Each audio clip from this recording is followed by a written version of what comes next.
You just decided to keep reading this sentence. Or did you? Your brain made that decision before you knew it was happening, not a little before, a measurable, provable, scientifically documented amount of time before. And by the time you showed up to take credit for it, the choice was already made without you. That should bother you. For most of history, people assumed the mind worked like a control room. A little version of you sits behind your eyes, weighs the options, and presses the button. Move the arm, say the word, eat the sandwich. It feels that simple. It feels obvious. But in the early 1980s, a neuroscientist named Benjamin Libet decided to actually test it. He wired volunteers up to an EEG machine and asked them to do something almost absurdly simple. Flex their wrist whenever they felt like it. No pattern, no plan. Whenever the urge struck. In front of them sat a clock with a fast-moving dot, so they could mark the exact moment they became aware of wanting to move. Here's what the wires picked up. Roughly 300 milliseconds before each person reported feeling the urge to move, their brain had already produced a spike of electrical activity called the readiness potential. The decision, in some measurable sense, had already begun. The conscious feeling of choosing arrived late, like a press secretary announcing a policy the government had already enacted. Libet's numbers were small, a third of a second, barely noticeable in daily life, but the implication was enormous. If your brain starts the process before your awareness kicks in, then what exactly is you doing in this transaction? Are you the author of the decision? Or are you the narrator, describing something that already happened and calling it your own idea? Other labs try to poke holes in the finding. Maybe the readiness potential was just background noise. Maybe people were bad at reporting the exact instant they felt the urge, since that instant is slippery even under the best conditions. Fair criticisms. Scientists raised them for decades, but newer studies, using better timing methods and brain scans instead of just EEG spikes, kept finding the same basic pattern. The brain edges toward action before the mind announces it's decided anything. The exact number of milliseconds is still debated. The direction of the effect mostly isn't. Scientists have spent 40 years arguing about what this really means. Some say it only proves your brain has momentum before a simple physical act, nothing more. Others say it cracks open something much bigger, that the feeling of being in charge might be less like steering a car and more like watching a movie you already filmed, convinced you're improvising the lines as they play. You felt this slippage yourself, even if you never noticed it. Think about the last time you reached for your phone without deciding to, or ate the last slice without thinking, or said something in an argument that surprised even you. That gap between action and awareness isn't rare. It might be the default setting. A psychologist named John Bargh pushed this idea even further with a strange, almost sneaky experiment. He had participants unscramble sets of words into simple sentences. One group got neutral words. The other group, without knowing it, got words associated with old age: Florida, wrinkle, bingo, gray, forgetful. Nothing about the task mentioned aging directly. Nobody was told to think about getting older. Afterward, Bargh secretly timed how long it took each person to walk down the hallway to leave the building. The group primed with old age words walked measurably slower. They didn't decide to walk slower. They didn't notice a mood shift or a shuffle in their step. Ask them why they walked the way they did and they'd invent a reason on the spot. Tired, distracted, just how I walk. Every answer sounded confident. Every answer was wrong. Their behavior had been shaped by a handful of unrelated words, and their conscious mind, completely unaware of the real cause, simply filled in a story that felt true. This wasn't a one-off fluke either.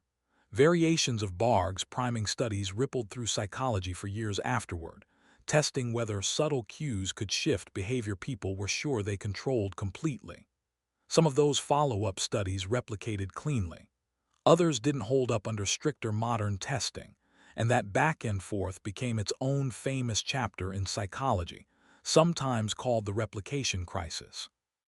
But strip away the specific hallway and the specific words, and the deeper pattern survives in far more rigorous studies since. Your environment nudges your behavior constantly, in ways your conscious mind never registers, and then quietly writes you an invoice claiming full authorship. This is where things get uncomfortable, because it isn't only wrist flicks and hallway walks. It's opinions. It's preferences. It's the sense that you like what you like for reasons you personally chose. A researcher named Michael Gazzaniga spent decades studying patients whose brain hemispheres had been surgically separated, a last resort treatment for severe epilepsy. In these patients, the left and right sides of the brain could no longer talk to each other directly, which let Gazzaniga do something remarkable. He could feed information to only one hemisphere at a time. In one setup, he flashed an instruction to the patient's right hemisphere, the side with no language access, telling it to stand up and walk. The patient stood and walked. Then Gazzaniga asked why. The left hemisphere, the verbal half, had no idea about the instruction. It hadn't seen it. It had no real information to work with. The patient didn't say, "I don't know." Nobody ever says, "I don't know." Instead, they said something like, "I wanted to get a soda." A calm, confident, completely fabricated explanation, generated in real time with total sincerity. Gazzaniga called this process the interpreter, a part of your brain, seated mostly in the left hemisphere, whose entire job is to build a story that makes your behavior make sense, whether or not that story is true. It doesn't lie to deceive you. It lies because storytelling is what it's built to do, using whatever fragments of evidence it can grab, stitched together after the fact. And here's the part that should really sit with you. That interpreter doesn't only run in split-brain patients. It runs in you, right now, all the time. Every time you explain why you chose a job, a partner, a favorite band, a political opinion, some portion of that explanation is being constructed after the decision was already underway, not before it. So what does that leave? If the readiness potential fires before you feel the urge, if unrelated words can steer your walking speed without your notice, if your own explanations for your behavior can be invented on the spot and still feel completely genuine, then how much of your day is actually driven by conscious, deliberate choice? Less than it feels like. That's the honest answer. But this isn't really a story about robots pretending to be people. It's older than that. Think about your ancestors, tens of thousands of years ago, standing at the edge of a tree line at dusk. A shape moves in the grass. There's no time for a committee meeting inside their skull. No time to weigh probabilities, consult memory, deliberate carefully. The body that froze or ran or grabbed a weapon before the conscious mind caught up survived. The one that waited for a fully reasoned decision didn't. Evolution didn't build you to deliberate. It built you to react first and explain later, because explaining later kept you alive long enough to explain anything at all. The interpreter isn't a design flaw. It's a survival tool that never got the memo that the danger is mostly gone now.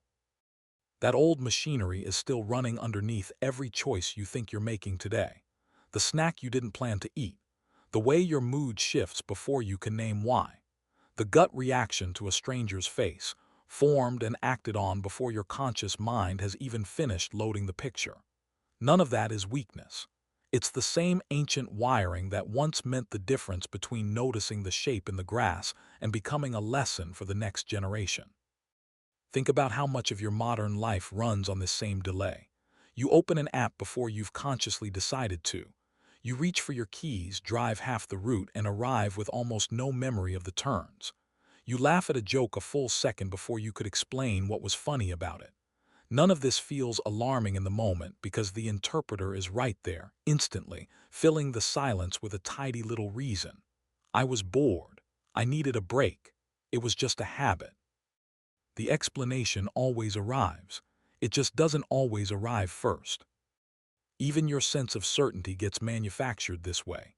Notice how strongly you can feel you're right about something. A memory, an argument, a snap judgment about a person you just met, long before you could actually justify why. The feeling of conviction shows up early and confident. The reasoning, if it shows up at all, tends to limp in behind it, assembled from whatever happens to be lying around. None of this means you have no agency at all. Libet himself argued for something almost more interesting than free will. He called it free won't. Even if the urge to act starts before you're aware of it, there's often still a narrow window where the conscious mind can veto the action. Stop the wrist. Bite your tongue. Put the phone back down. You may not be the author who writes the first draft, but you might be the editor who gets the final say. That's a strange kind of freedom, smaller than the story you were told growing up, but maybe more honest. You're not a captain giving orders from a bridge, watching the ship obey. You're something closer to a passenger with a brake pedal, riding a vehicle your own biology mostly drives, occasionally reaching over to hit the brakes right before impact. It's worth sitting with how differently that reframes ordinary willpower. The moment you don't send the angry text, the moment you put the fork down before the second helping, the moment you bite back the comment that would have wrecked the conversation. None of that required you to outthink a decision that hadn't started yet. It required you to catch a decision already in motion and quietly redirect it before it finished. That's a much smaller, much more achievable kind of control than the one people usually imagine themselves needing. You were never meant to outrun the impulse. You were only ever meant to catch it in time. Here's the question worth carrying with you after this. The next time you feel completely certain about why you did something, why you snapped at someone, why you bought that thing, why you fell for that person, ask yourself whether that certainty arrived before the action or after it, dressed up to look like it came first. You didn't decide to keep reading this sentence. Your brain did, a fraction of a second before you noticed, and the part of you congratulating itself for finishing. That part showed up late and took the credit anyway. You just decided this.